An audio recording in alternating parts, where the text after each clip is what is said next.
Hey guys, we're going to be working on a 2001 Suburban. We've got a busted bolt. I'll have to get you a better view in a little bit, but it's down there on the thermostat housing. And this is probably the first time we're going to use an easy out. So the first thing we need to do is take this cover off, and then we're going to have to take the two-piece fan shroud apart on both of these sides over here and remove it so that we have access to get to it. So this is the thermostat housing down here. And the bolt that broke off is the one below this, so to remove this, we're going to have to pop this with a 10. And as you can tell, coolant is just pissing right out of there. So right down there, you can see the head of that little tip. So we're going to try two things first. The first thing we're going to try is we're going to try a pair of pliers and back it out.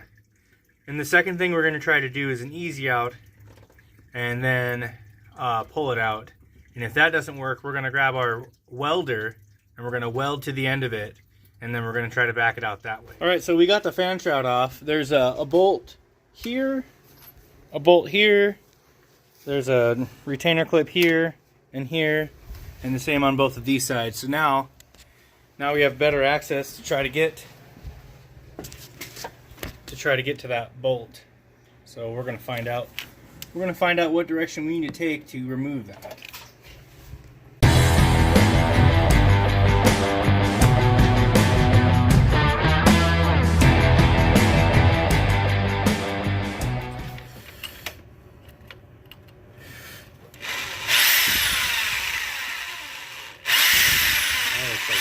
So anyway, these 15mm bolts have to come out on the tensioner in order to remove, yep, you guessed it, the water pump, because either we're replacing the water pump or just the gasket, because that did not want to come out.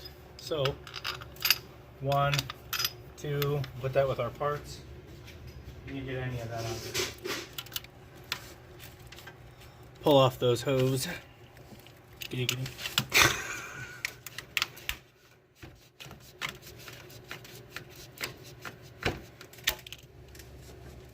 Okay.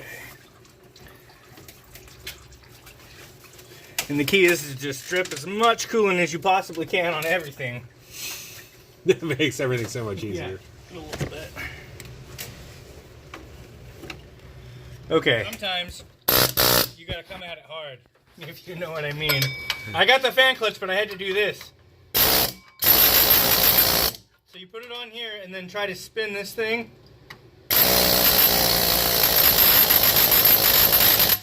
Knocked it free. So now, if you don't have one of those, rent a tool. I just didn't have a tool. Boom. Now we can save that. Ah! Please. Negative. We break it? Yep. Emotional damage. That bitch is really in there. So anyway, this is how you replace. Now that we broke this. That didn't want to come out. We have to replace the water pump, so we'll be back. So on this water pump, there are 6 bolts.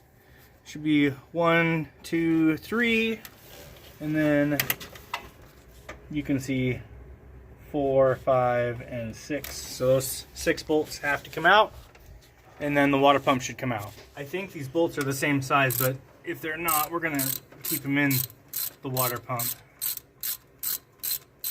These are a 10 mil.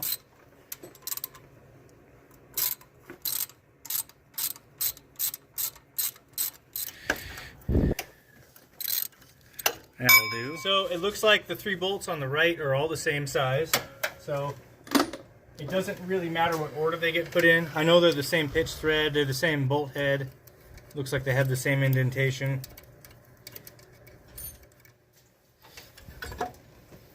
The water pump just comes clean off.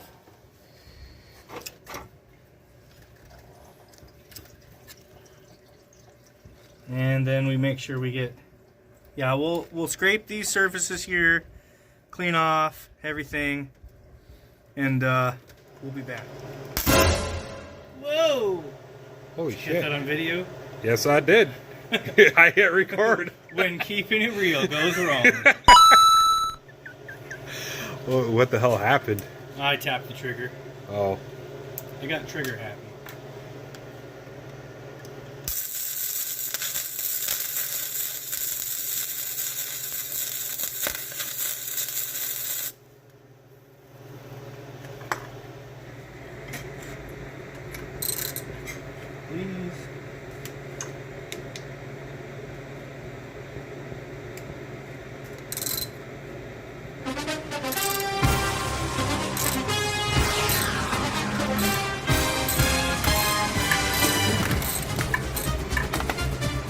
No way! No way! Nice.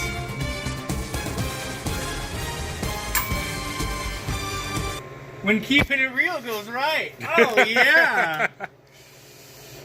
Heck yeah! All that fighting. I don't care. We're not replacing the water pump. That's the way. All right, now we need to go get some water pump gaskets at the hardware store. So if you got a little wire feed, no matter how cheap it is, just make sure you get a steel nut, weld it on the end of that, and you'll get your bolt out of there. Toe thumb mechanics. That's a first for me. Now we have to put these gaskets on, which they should each face this direction. Yeah, I just used the top two holes. So I'm holding this one with my hand here. I'll line that last hole up. Alright, to start this one over here on this side, I'm going to put the top bolt in. And then we're going to try to thread a little bit of it by hand. Make sure that you suck the coolant out of the jets, out of the jackets, so that you don't have any residuals trying to drip down while you're putting this on, because if you have an improper seal on this, it's not going to end well for you. It's going to seat them all one at a time. Alright.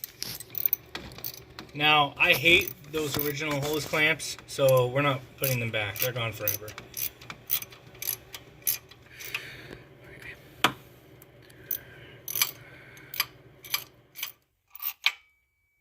Alright, so this is metal and not plastic. It'll hang in there, you're good. This next one, slip this over this, get an access point right over the end. A lot of these hose clamps, you can just take a 4-way screwdriver and pull the bit out and flip it around. I like to use them to tighten it with. I don't use a flathead or the Phillips bit if it comes with it. I'd use these, it gives a better grip. It's like the difference between using a Phillips head and a torque bit on something. Alright. Now that should be good. We're good on there. We gotta put our tensioner pulley back on. I never had a camera guy before. I never was a camera guy before. What's important is what happens when the camera turns off. Behind the scenes.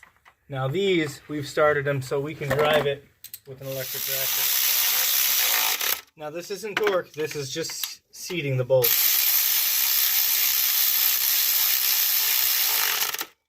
Because we have the clutch fan off, I am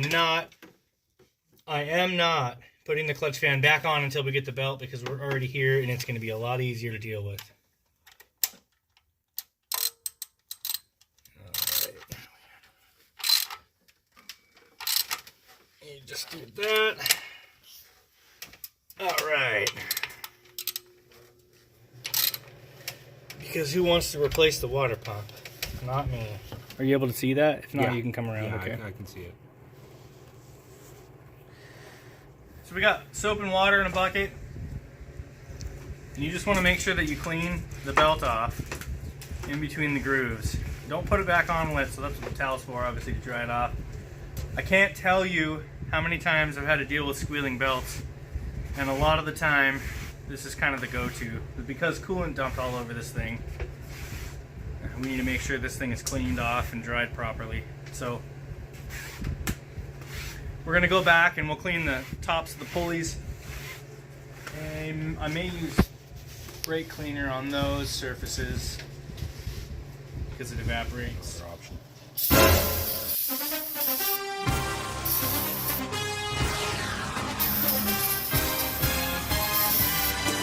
Careful not to get inside of the alternator, just get the pulley. And sometimes when it doesn't dry off all the way, just hit it with some air.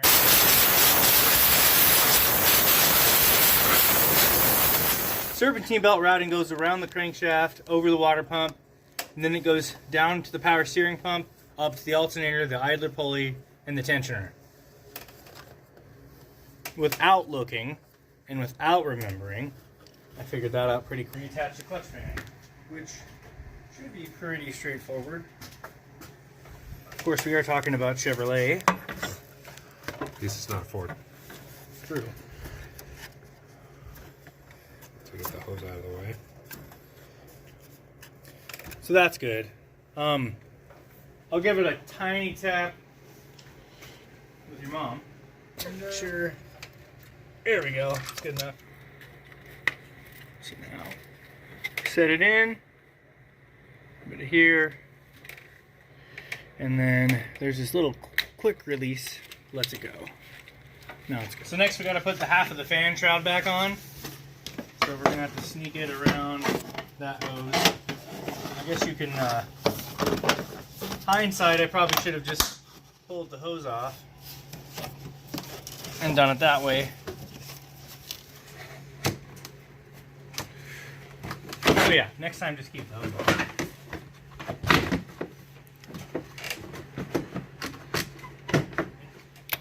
Push it over, click it in place. These are actually the originals. So we'll put one here, push it down.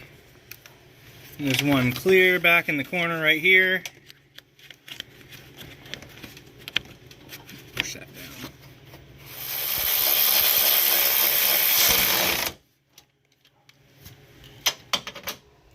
Whoa!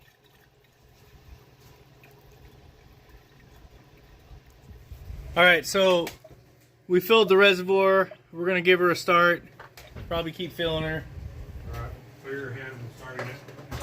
I'm good, dude.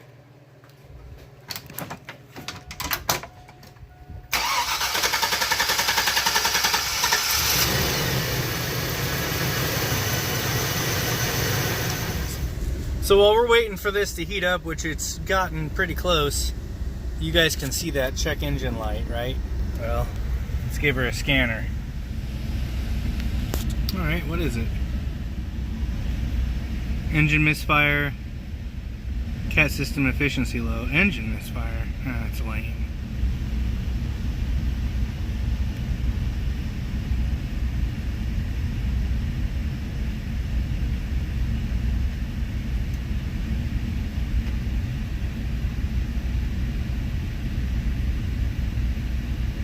Ooh.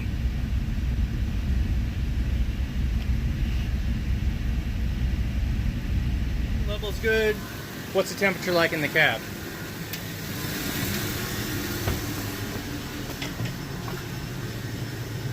Nice and warm in here. It's sitting about 185, which is where it's at idling. Where the thermostat is popped open. Alright, so we got operating temperature. I don't see any leaks. We're going to check one more time.